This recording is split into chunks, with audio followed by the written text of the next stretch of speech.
would be tested against Japanese tactical skill during the deadly struggle for Guadal Canal.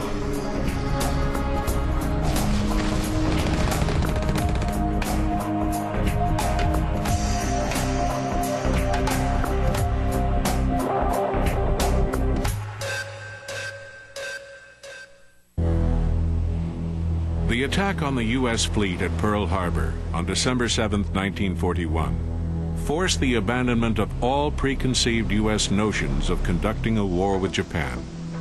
Following the Japanese attack, the United States was determined to strike back at Japan. As a result, the aircraft carrier was thrust into frontline service. This untested weapon would become the centerpiece of the American war machine in the Pacific theater.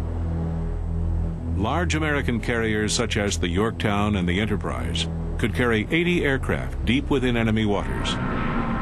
There they could fight toe-to-toe with their Japanese counterparts, like the Shokaku and the Zuikaku, each capable of carrying a comparable assortment of 72 airplanes. As the Japanese attack on Pearl Harbor so poignantly showed, carrier task forces could deliver an attack literally to an enemy's front door. But Allied naval authorities were sobered by the fate of the British ships Prince of Wales and Repulse. The battleship Prince of Wales and the battlecruiser Repulse were sunk by Japanese bombers and torpedo planes in the attack on Malaysia and Singapore. This is a Japanese reconstruction of that battle.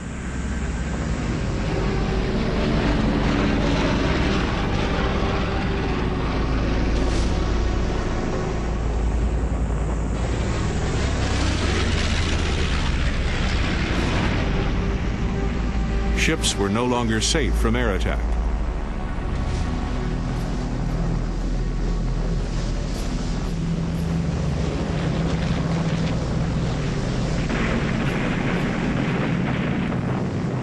As a result, the use of carriers within the range of land-based air power was considered too dangerous.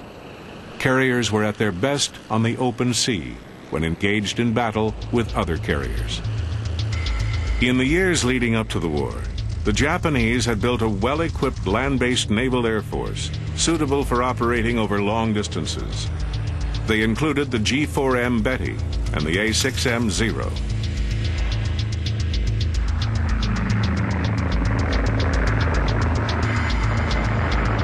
In 1941, the Zero had a range that would go unmatched by comparable American fighters until 1944. Japanese strategy in 1942 was not concerned with defense. It focused on obtaining great results from small numbers of aircraft that could fly long distances and inflict crucial damage.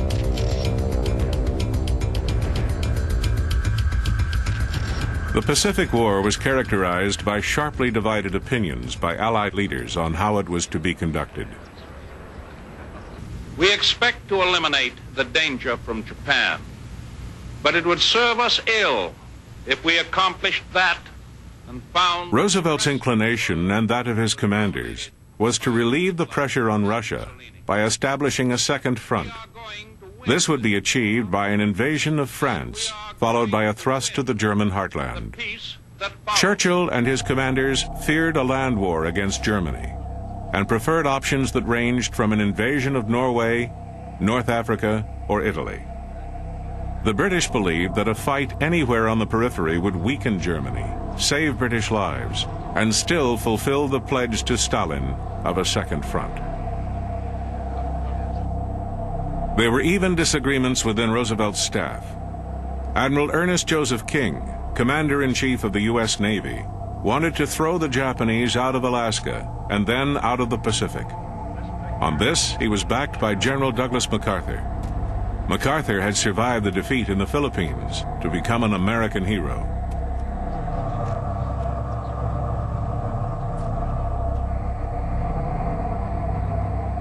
King and MacArthur were overruled by General George Marshall, General Hap Arnold, and others. Europe was to come before the Pacific. The majority of Allied men and material were to be devoted to the defeat of Hitler. A much smaller amount was given to the containment of the Japanese.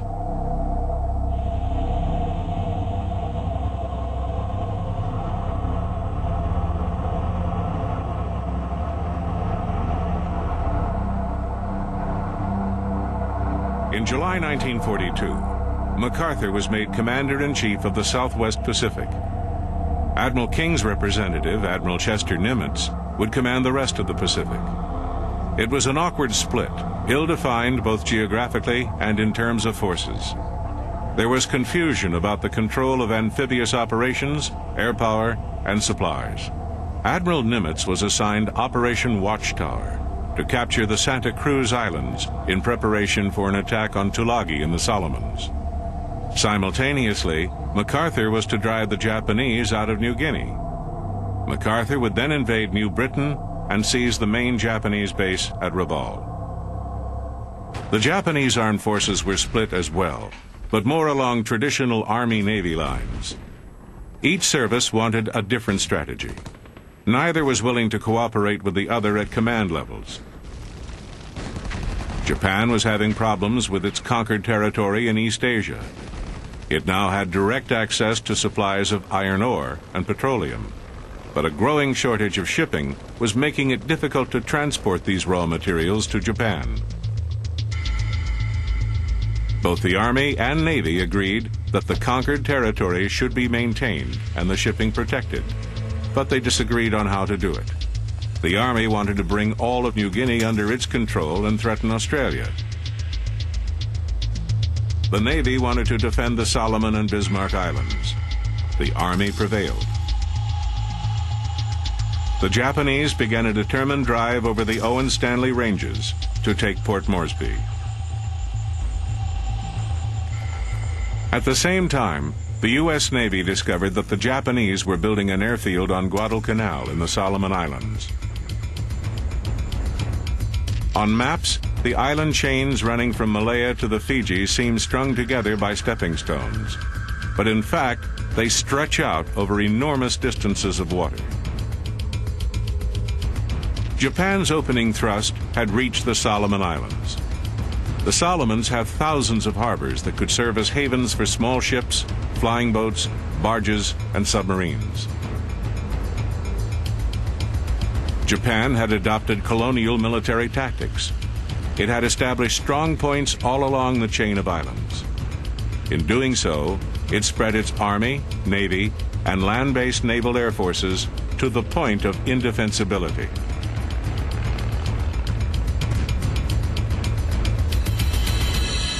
MacArthur's headquarters were in Australia. He was determined to return to the Philippines by driving the Japanese out of New Guinea and New Britain. Nimitz wanted to take the Central Pacific route through Micronesia, capturing the Gilberts, the Marshalls, and the Carolinas. MacArthur's and Nimitz's operations would support each other, keeping the Japanese from concentrating on just one. The carrier forces could be rapidly diverted in support of one another. Guadal Canal was a principal objective of the U.S. plan and was the first U.S. offensive of the war. Guadal Canal is in the Solomon Islands chain and is about 100 miles long and 30 miles across. The Japanese seized the island from the British on May 5, 1942. On August 7, 1942, the Allies totally surprised the Japanese. They brought a 76-ship invading force to take Tulagi, Tanambogo, Gavutu, and Guadalcanal Islands with overwhelming force. By the time the Japanese had realized the island had been invaded, more than 11,000 Marines had landed. Nimitz had dispatched 3 of the Navy's 4 remaining aircraft carriers, the Saratoga, the Enterprise, and the Wasp, to provide air cover for the landings. But Guadalcanal was not secure. Possession of the airfield would hang in the balance for months. Marines established a perimeter around the airfield and began searching out the remaining Japanese. Their efforts would be frustrated by continual Japanese reinforcements. The Japanese Naval Air Force reacted swiftly. The first of many attacks was launched from Rabaul. 27 Bettys and 18 Zeros were accompanied by 9 Aichi D-3A Vals. But their mission was to be one way. The planes did not have the range for the round trip. The attack was typical of the Japanese air war. A relatively small number of aircraft were flown by highly skilled crews. Their mission? To make a precision strike against what they hoped was an ill-prepared enemy defense.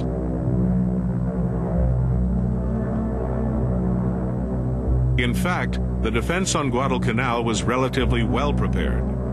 This was partly thanks to the still primitive radar sets, but mostly it was thanks to one of the most unusual intelligence-gathering groups in history, the Coast Watchers. The Australian Navy had recruited planters, natives, retired servicemen, and others to hide out on the small islands and broadcast Japanese naval and air activity as they observed it. The Coast Watchers were small in number, highly intelligent, and subject to certain death if captured. On August 7th, the Coast Watchers warned the U.S. carriers of the inbound bombing raid. Tough Grumman F-4F Wildcats repulsed the onslaught. The dogfight signaled just how ferocious the air war over Guadalcanal was going to be. The Japanese lost 13 out of 54 aircraft. The Americans lost 9 out of 44.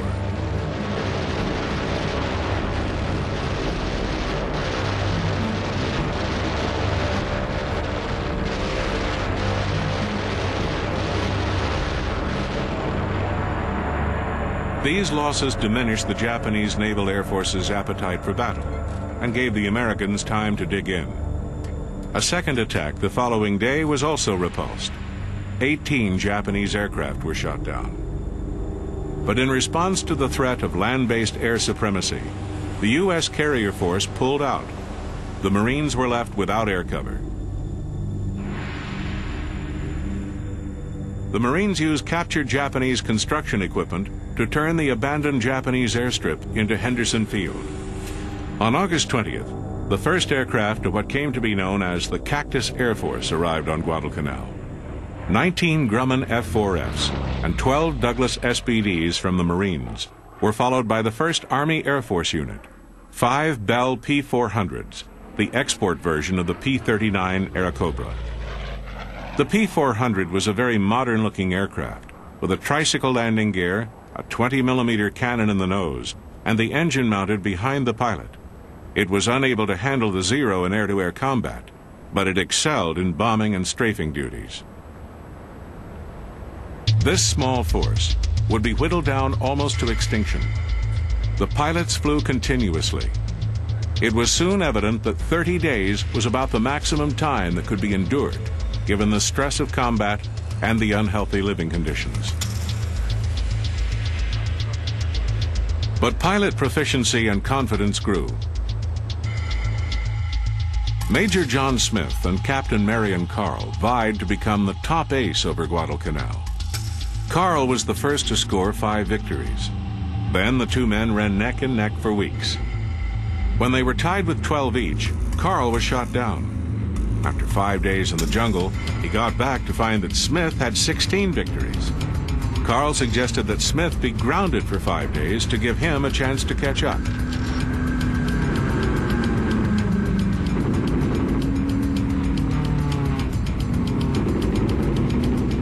The Japanese army misinterpreted the departure of the carriers from Guadalcanal. They assumed that the troops on the island had been abandoned and were disorganized and demoralized. They sent a 1,000-man invasion force. It was led by Colonel Igichi Kiyano, who proudly radioed reports of his success as he marched to a comprehensive defeat.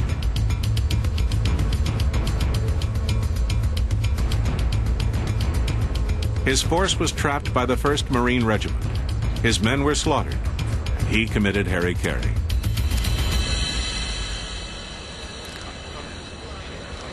It was a significant win, the first clear-cut victory by American troops over the Japanese army. It dispelled the idea that the Japanese were invincible jungle fighters. The Japanese would consistently underestimate the number and fighting power of the Americans.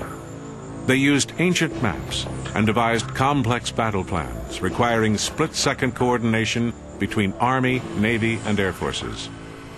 Belatedly, Admiral Yamamoto began to realize that it would take a full-blown combined operation to save Guadalcanal. He mobilized his combined fleet and 11th Air Fleet and ordered the Navy to ferry in troops on destroyers, known as the Tokyo Express. Land-based air power ruled the skies around Guadalcanal during the day. Admiral Tanaka, commanding officer of the destroyers, demonstrated how a single leader can make a difference. His cruisers would leave Bougainville in the early afternoon. They would steam at 30 knots and arrive off Guadalcanal about midnight. They would drop troops and supplies overboard, fire on Henderson Field and other targets, and speed away.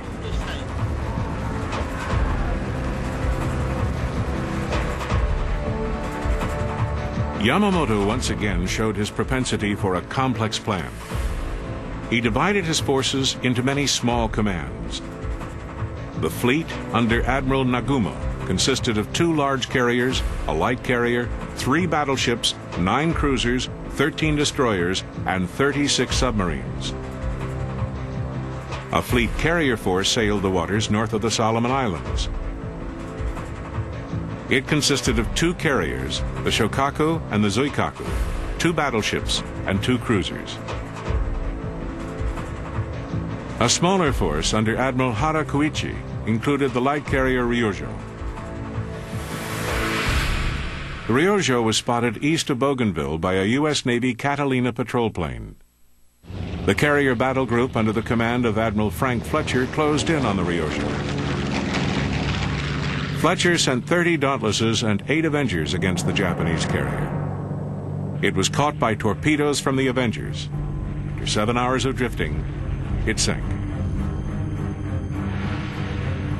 Admiral Nagumo ordered the counterattack from his 2 remaining carriers. 2 waves, totaling about 60 aircraft, were sent into the towering cumulus clouds covering the American fleet, straight into the guns of 50 Grumman F-4Fs on combat air patrol. The U.S. carrier Enterprise was damaged, but the battle was inconclusive. However, it served notice to the Japanese that any reinforcement of Guadalcanal would be costly. Henderson Field was now a 3,800-foot strip. 1,000 feet were covered by pierced steel planking known as Marston mat. The 1st Marine Division was dug in around the airfield's perimeter. From the field's center, it was only 2.5 miles to the enemy in any direction. The pilots fought and slept in the same clothes. They lived on potatoes, canned hash, and Japanese rice. The pilots flew mission after mission. American offensive flights began soon after dawn. Marine SBDs and Army Bell P-400s bombed and strafed. Daily combat action for most of the fighters began about 11:30 and lasted until dark.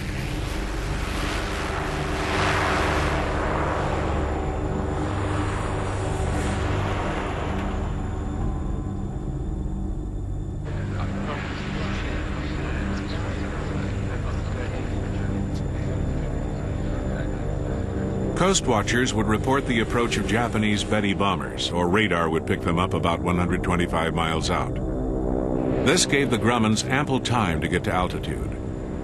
They would cruise about 5,000 feet above the Bettys. They looked for opportunities for a direct overhead pass or a high side attack, avoiding defensive fire from the Betty's 20mm tail cannon.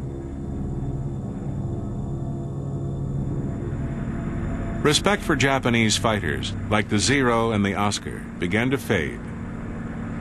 After months of close encounters, it was apparent that one F-4F could not dogfight with a Zero, but 2 F-4Fs working together, using the Thatch Weave, could handle 4 or 5.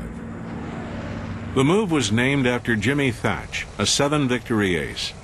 It called for a pair of Wildcats to fly in a widespread formation. When a Zero attacked, the Wildcats banked toward each other.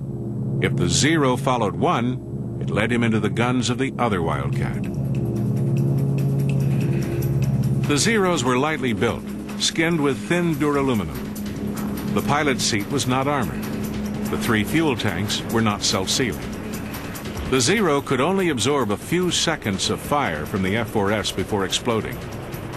But the tank-like Grummans could take an endless hammering from the Zeros. The Zero was faster, but could not follow the Wildcat into a turning dive. On the ground and at sea, the Japanese Army and Navy remained at odds. The Army had not yet realized that there were now 17,000 Americans on Guadalcanal. It sent a force of only 5,000 men to retake the island.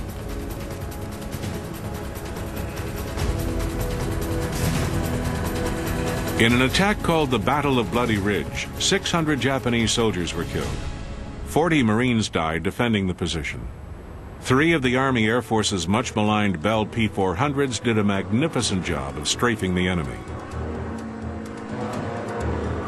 The Japanese were so confident of success that they left their food supplies behind. Half the force died of starvation during a week-long trek back through the jungle.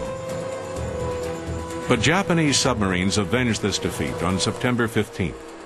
They sank the Wasp and badly damaged the battleship North Carolina and the destroyer O'Brien. The Americans were more vulnerable than they had been since Pearl Harbor. There was only one carrier in the area, the Hornet, leaving the Americans with minimal air support.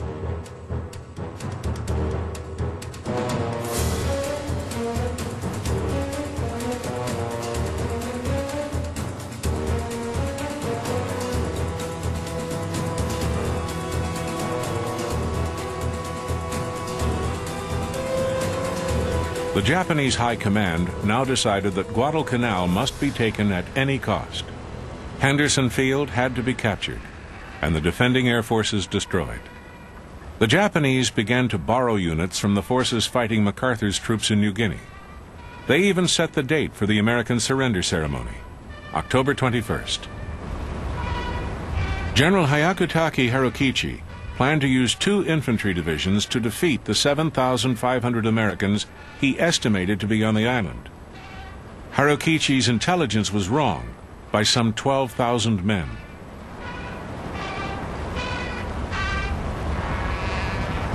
On October 13th, the Japanese unleashed 2 air attacks. They put the runway at Henderson Field out of action, set fire to several aircraft on the ground, and destroyed 5,000 gallons of precious gasoline.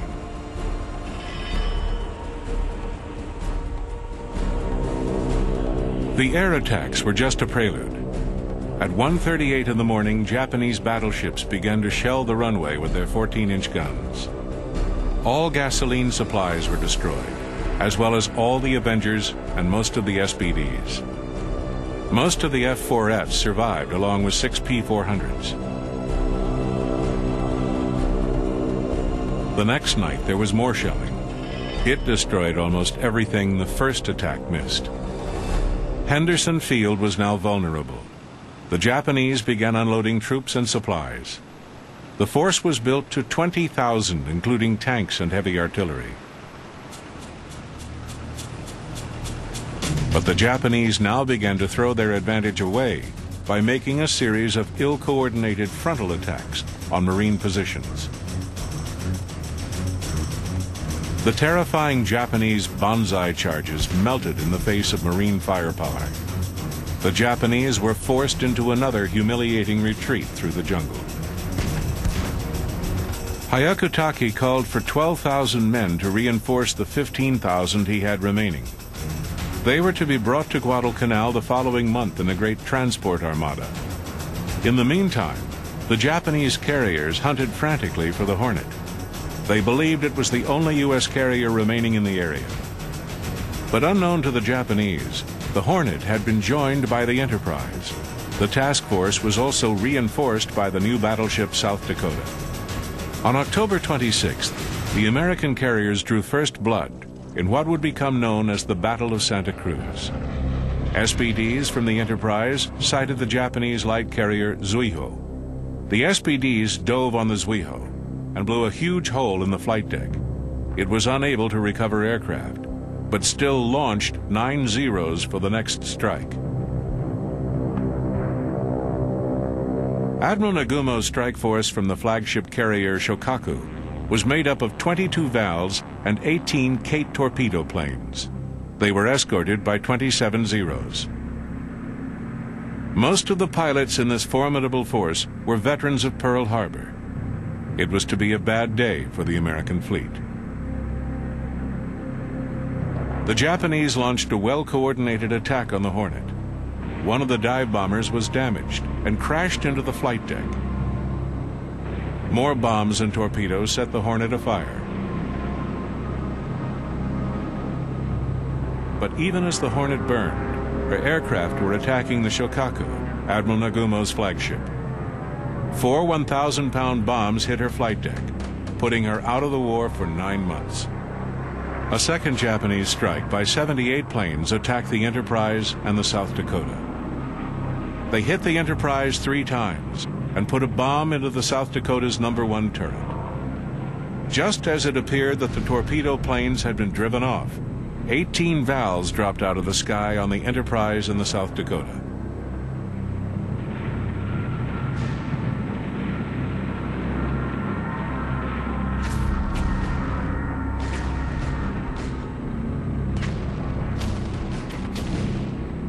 Eight of the valves were shot down, but single hits were scored by the Japanese on the Enterprise, South Dakota, and the San Juan. The battle was savage and intense.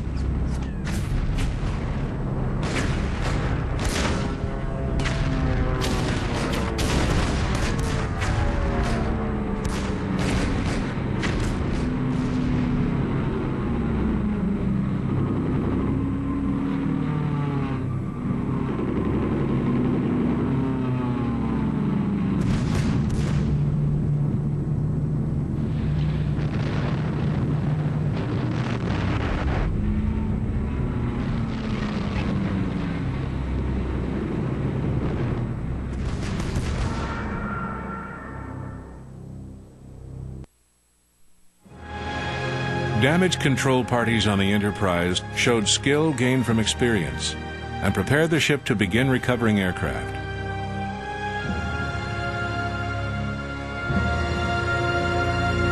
The air was filled with returning planes. Lieutenant Robin M. Lindsay was the landing signal officer.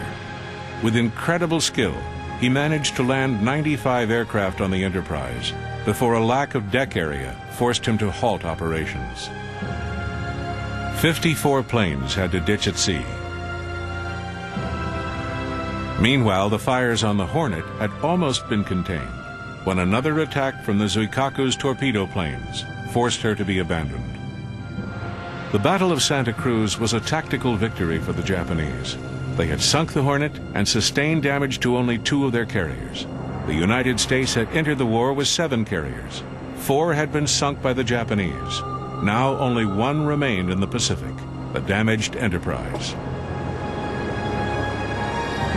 But the U.S. fleet was growing stronger every day. America was able to replace ships, planes, and pilots on a prodigious scale.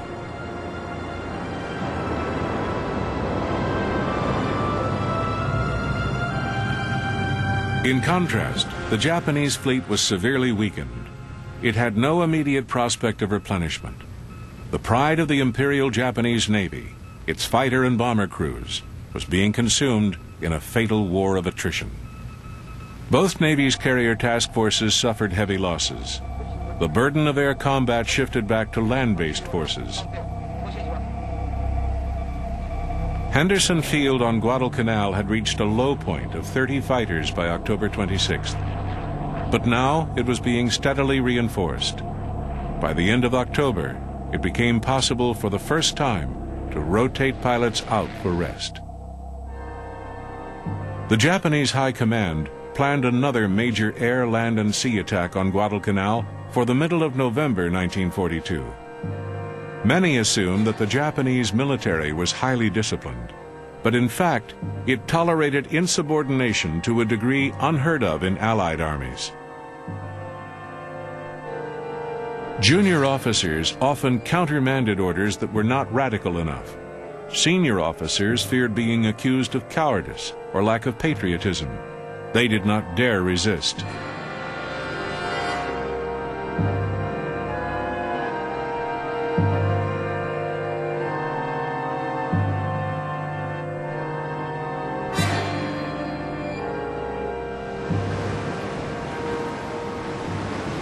Guadalcanal's fate was decided in a series of land, sea, and air battles that began on November 12, 1942.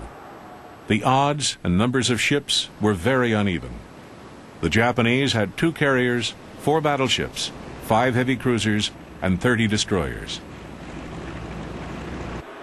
The Americans could only muster 5 cruisers and 12 destroyers. Repairs were accelerated on the aircraft carrier Enterprise. It would sail from Noumea, New Caledonia on November 11th. It would be accompanied by 3 cruisers and 6 destroyers. On Guadalcanal, the Japanese sent in heavy cruisers to bombard Henderson Field, but only a handful of aircraft were destroyed. Admiral Tanaka had a fleet of 11 transports, escorted by a dozen destroyers. He assumed that the cruiser attack had knocked out air power on Henderson Field. But shortly after noon, an American force made up of aircraft from Henderson Field and the Enterprise arrived in force. They systematically began to slaughter Tanaka's ships. 7 transports were sunk.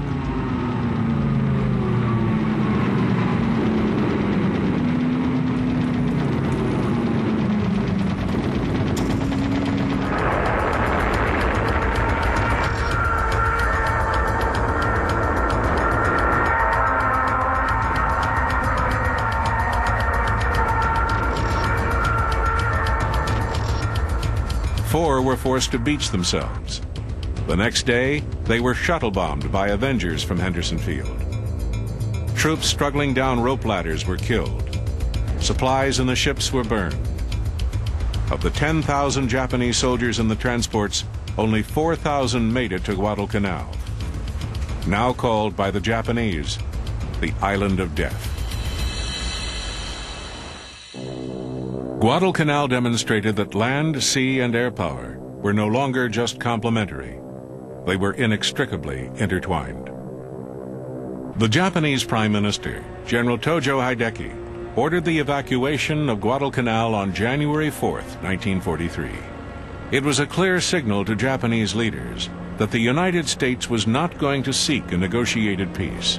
Instead, it would bring the full weight of its enormous resources to bear. There would be many bitter battles after Guadalcanal, but none where the outcome was in doubt. For the next 2 years, Japan, the nation that prided itself on never losing a war, would suffer one disaster after another. American strength would grow quickly. The United States would elect to fight the war on its own terms, substituting firepower for manpower on a scale undreamed of. In early 1943, American strength on Guadalcanal was growing rapidly. The battered 1st Marine Division had been relieved. The U.S. Army assumed the predominant ground fighting role. By early December, Henderson Field had almost 200 aircraft. There were 71 Wildcats and 17 of the new Lockheed P-38s. This beautiful twin-engine fighter would prove to be perfectly suited to the Pacific theater. In many respects, after Guadalcanal, it was a totally new war. Over the next 3 years, America would vastly expand the land-based Army Air Forces. It would field fleets of new aircraft carriers and produce hundreds of thousands of aircraft. The majority of these new aircraft would be types not seen before in battle.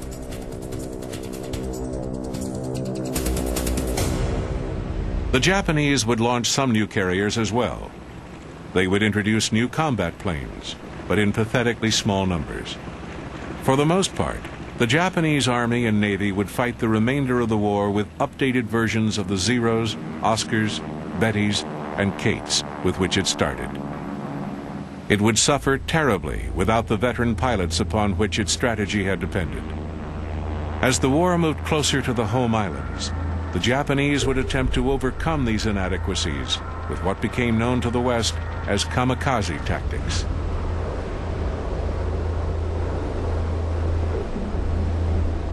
While Japan and America struggled to win the Battle of Guadalcanal, the forces of General Douglas MacArthur waged war in New Guinea.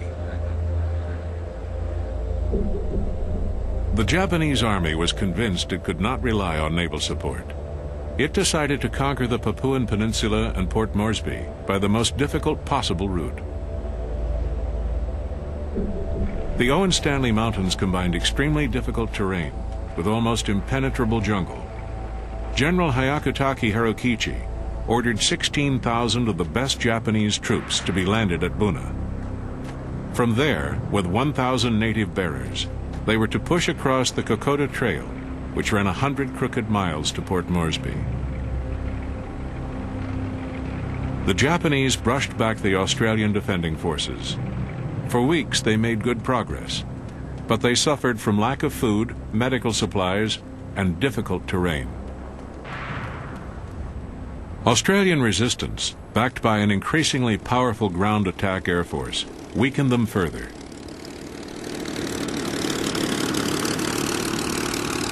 The Allied air forces in the Southwest Pacific had a new leader. Lieutenant General George Churchill Kenny was himself an aviator who had shot down 2 planes in World War I. He was energetic, practical, and a natural leader. In short order, he would revolutionize Army air power.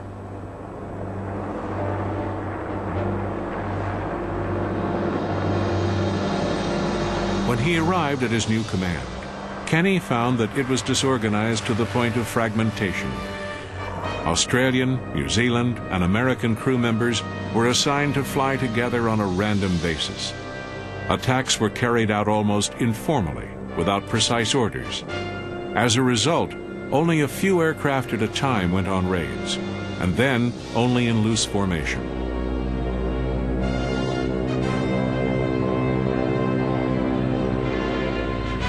Kenny's charter had been to organize existing forces into a defense of Australia.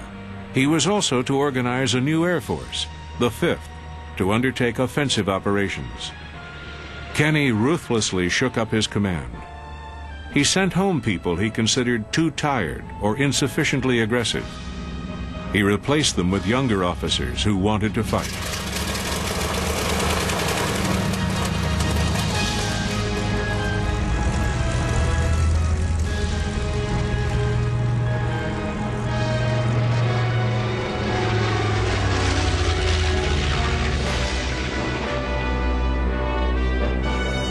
Kenny fostered the concept of skip bombing by U.S. forces and the use of perifrag bombs.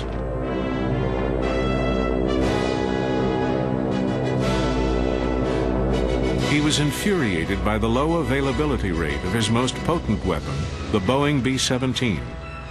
More than half were grounded for lack of engines or other parts. He ordered an immediate stand down on all bombers and started a crash program of maintenance. He wanted 20 B-17s to attack the Japanese air base at Guadal Canal near Rabo on August 7, 1942. Only 16 got off the ground. Of these, only 13 made it to the target. In spite of this attrition, the B-17s managed to make their presence felt.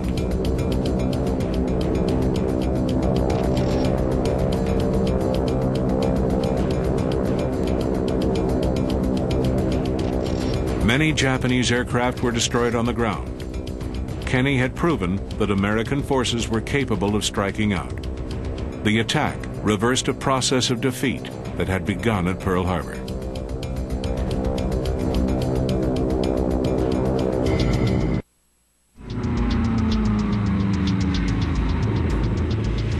Kenny gradually obtained air superiority over New Guinea, though it was tenuous. The Japanese still had more than 100 aircraft at Rabaul.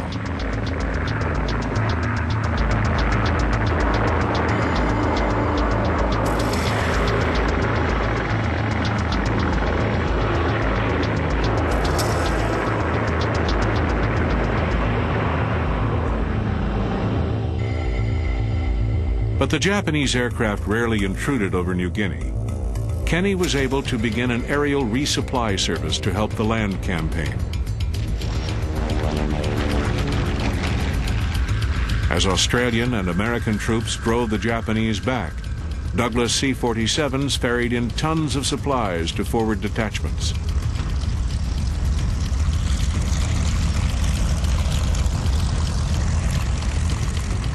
They also flew out the sick and wounded.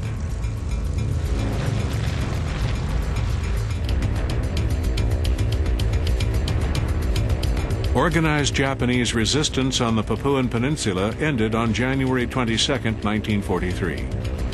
the land victory was made possible by the 5th Air Force's dominance. A postscript to this chapter of the Pacific War came in early 1943. Allied codebreakers learned that Admiral Yamamoto planned to travel to the Kahili area in South Bougainville. The Allied codebreakers knew Yamamoto's obsession with punctuality. They were able to determine his exact itinerary.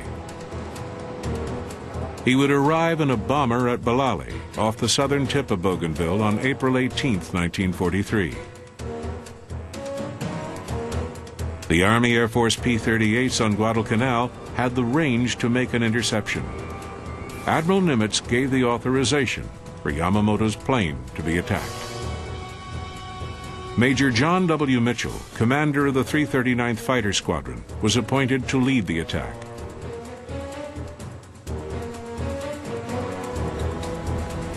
"18 P-38 pilots were chosen. An attack section of 4 aircraft, the Killers, would destroy Yamamoto's airplane. The remaining 14 would fight off the escort aircraft. 6 Zeros were known to be accompanying Yamamoto's flight of 2 Bettys. The navigation challenge alone was formidable. The plan called for a 435-mile flight at wave-top level. This would be entirely over the ocean, out of sight of any land-based observers. They were to arrive at a point 35 miles off the coast at Kahili at 0935.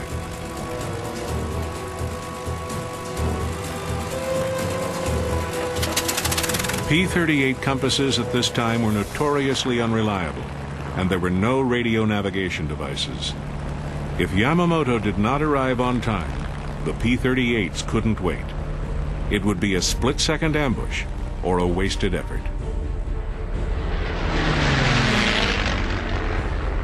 The Lockheed P-38 was an extraordinary airplane. It was the first twin-engine single-seat fighter ever put into mass production.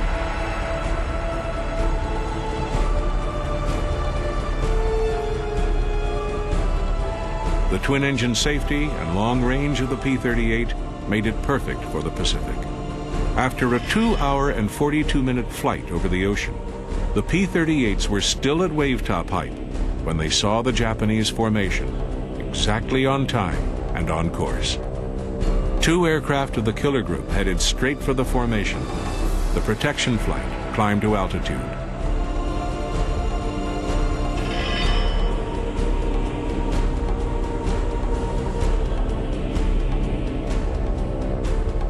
Both Bettys were shot down. Yamamoto was killed by gunfire before he crashed into the jungle.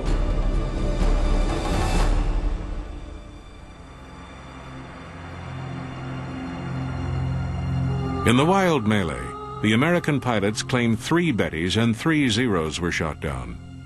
Post-war records show that of Yamamoto's 8-plane formation, only the 2 Bettys were actually shot down. 1 P-38 was lost.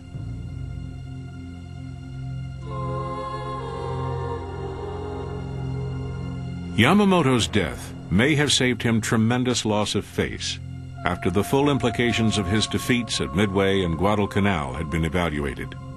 Instead, his ashes were returned to Japan for a state funeral.